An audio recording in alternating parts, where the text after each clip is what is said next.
A few days after we moved into our new house, the doorbell rang loudly. I unlocked the door, and the front door was opened forcefully. "If you've finished your new house, why haven't you invited us over?" It was my mother-in-law at the door. Behind her was my husband. Pushing me in surprise aside, my mother-in-law entered the new house without my permission. "It's a nice house with a garden, and unusually tasteful for you. You're a hopeless housekeeper, but you're useful once in a while. Where's my room? This room looks like it will get a lot of sun." I managed to stifle a laugh at my mother-in-law's cheerful words. What a carefree person she is. "We are strangers, you know. There is no room for you." What? How can you say such terrible words to a family member? If you apologize now, I will forgive you. If not, then I will divorce you. My husband yelled at me, with his face red, and my mother-in-law grinned at him with a nasty smile. How ridiculous, not knowing that it was a meaningless threat. I sighed, and then confronted them with something. The moment they saw it, my mother-in-law and my husband froze. Oh, you can't be serious. "You can't divorce me. I'm already single."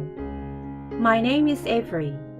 I have been married for 5 years to Daniel, whom I met when I was a university student. Although we got together and got married because of his strong proposal, our married life was a little different from what I expected. Daniel was someone who always put his mother's opinion first in everything. Even when it came to making small decisions, he would say, I will ask my mom. Daniel always tried to get his mother's opinion. For example, he would ask for her opinion on everything from where to go on our honeymoon to which dentist to see, even the color of the curtains in the bedroom. He asks his mother about everything and chooses whatever she tells him.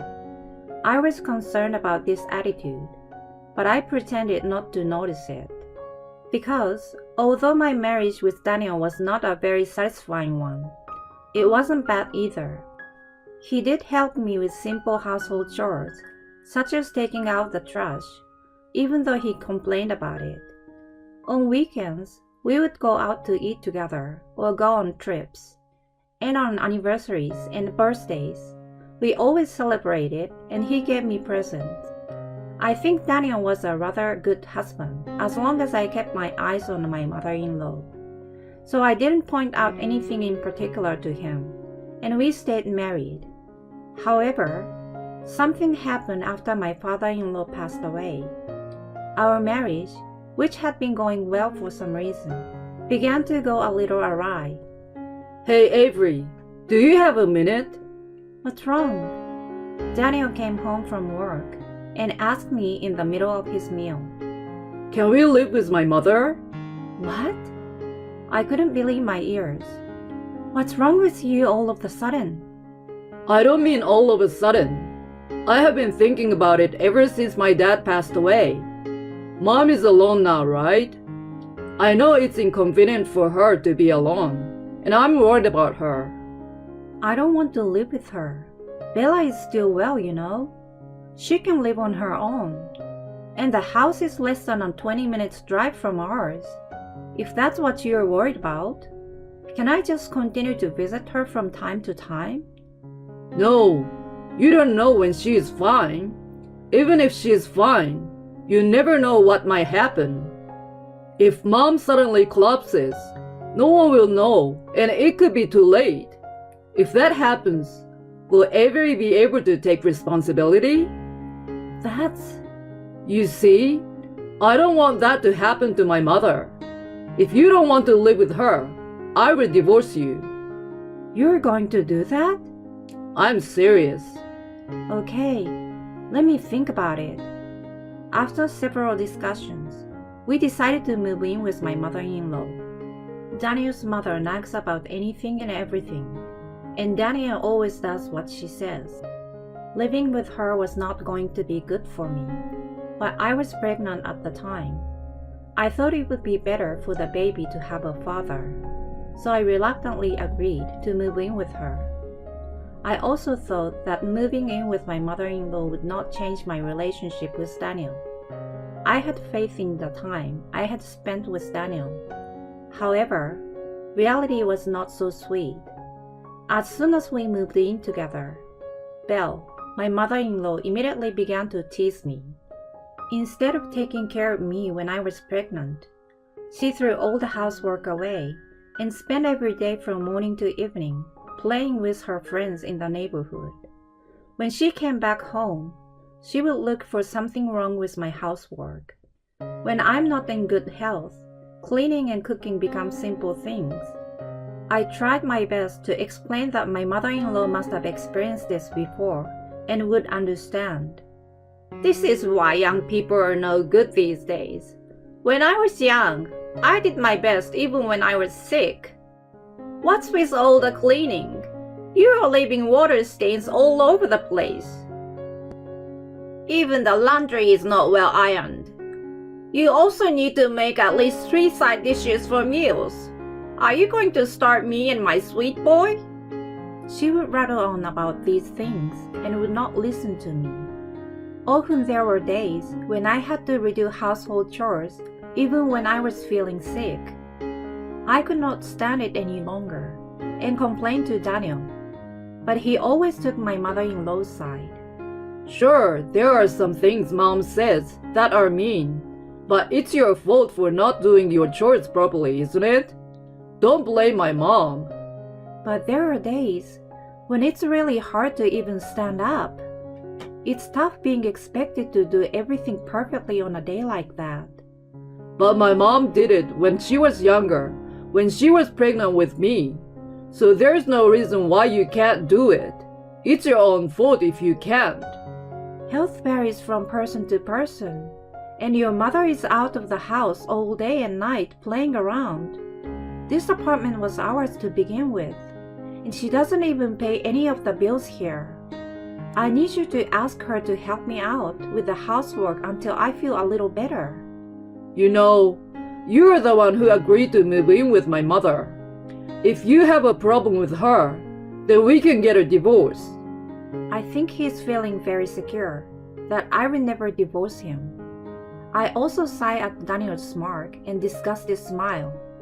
He wasn't the kind of person to say this before we moved in together. To be honest, Daniel's attitude, combined with my mother-in-law and my health problems, had begun to wear me down in my marriage. Then one day, as usual, my mother-in-law went out to play with her friends, and I was alone in the empty house doing the chores. I was feeling better than usual, so I did the chore more carefully. And just as I was thinking that today would be perfect, my mother-in-law came home and screamed, "Belle, what's wrong?" "Everything is wrong. My clothes are a mess." "What? But I washed them like usual." "These are expensive clothes that need to be hand-washed. How dare you put them into the washing machine? Look how messed up they are. These were my favorite. What are you going to do about this?" "But Belle, you didn't tell me anything about this." "Huh? You should know without me telling you."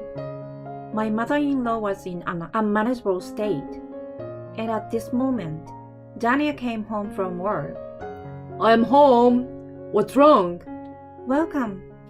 "Daniel, Avery ruined my clothes. They were so expensive." My mother-in-law interrupted me and ran up to Daniel. This is the one that you wear a lot, right? Daniel looks at me as my mother-in-law hands him the clothes. Avery, you can't even do something as simple as doing laundry? "Well, your mother didn't tell me anything about it, and I didn't know it had to be hand-washed. It's my fault for not checking, but Bella is also at fault too." "It's my fault?" I've been willing to tolerate your attitude. But if you're going to say that's about my mom, I'm divorcing you. I don't want a wife who can't even do housework. Get out of here. Daniel then pulled out a piece of paper from his bag. There were divorce papers that had Daniel's section filled out. He slammed it down on the dining room table and smiled at me, as if he was amused. You should think about fixing that attitude of yours in the future. Then Daniel takes his mother and tries to leave the house. Hey, where are you going? We're gonna go eat out. I can't let my mom eat that cold, nasty food, and I don't want to eat that either. He says this and leaves. My mother-in-law, following behind him, glanced back at me. She had a victorious look on her face. I had been holding back for a long time, thinking it was for the sake of my baby. But when I remember my mother-in-law's triumphant look and Daniel making fun of me, I feel uncontrollable anger and sadness.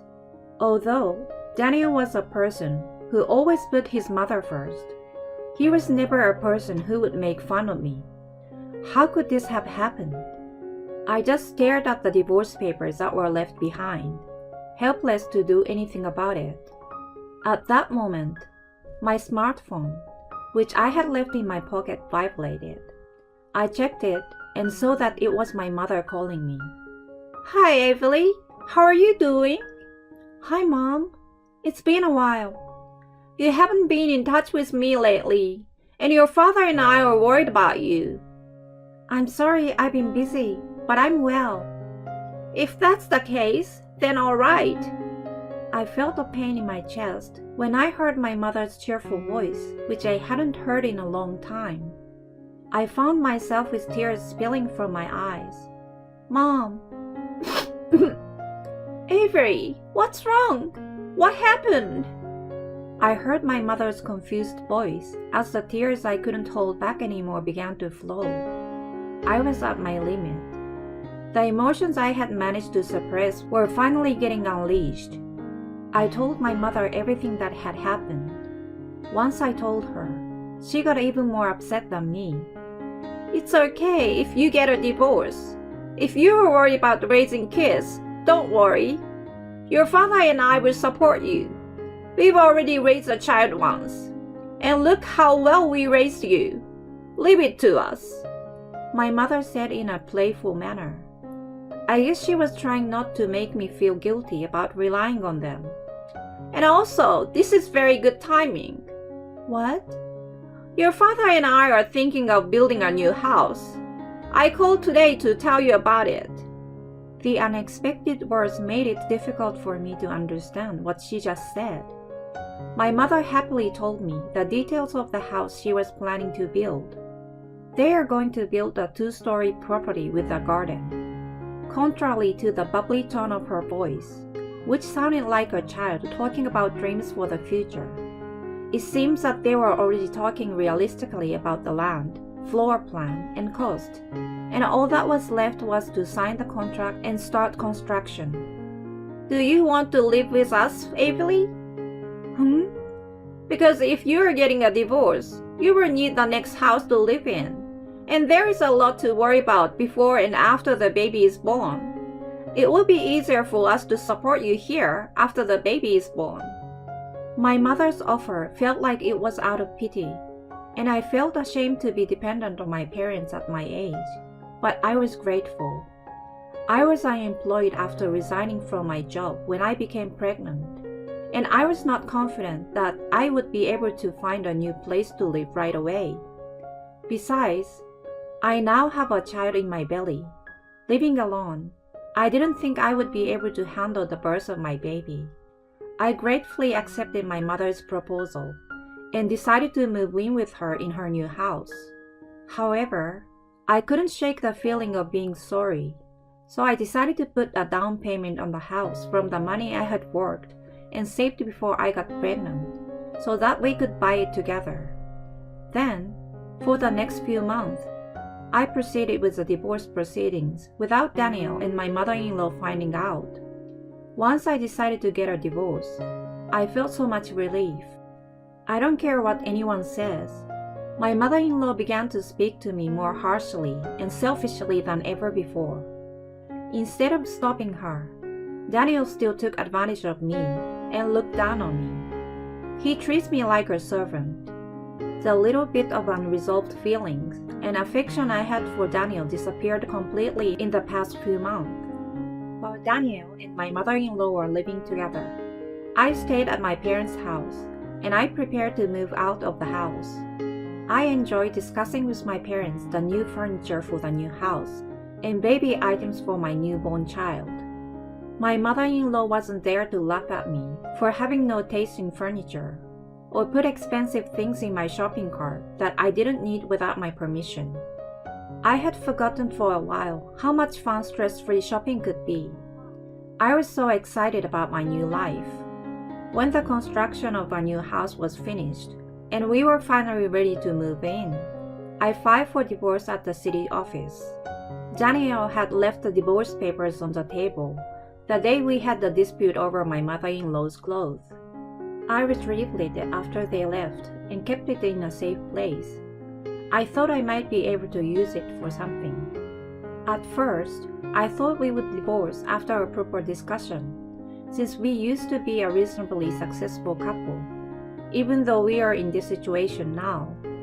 However, I decided to leave without saying anything because of the way my mother-in-law happily and recklessly mistreated me every day, and Daniel's attitude of not listening to me, not defending me, and repeating the words divorce to me. A few days before moving out, I filed the divorce papers, which were successfully accepted, and I was now a single, free woman.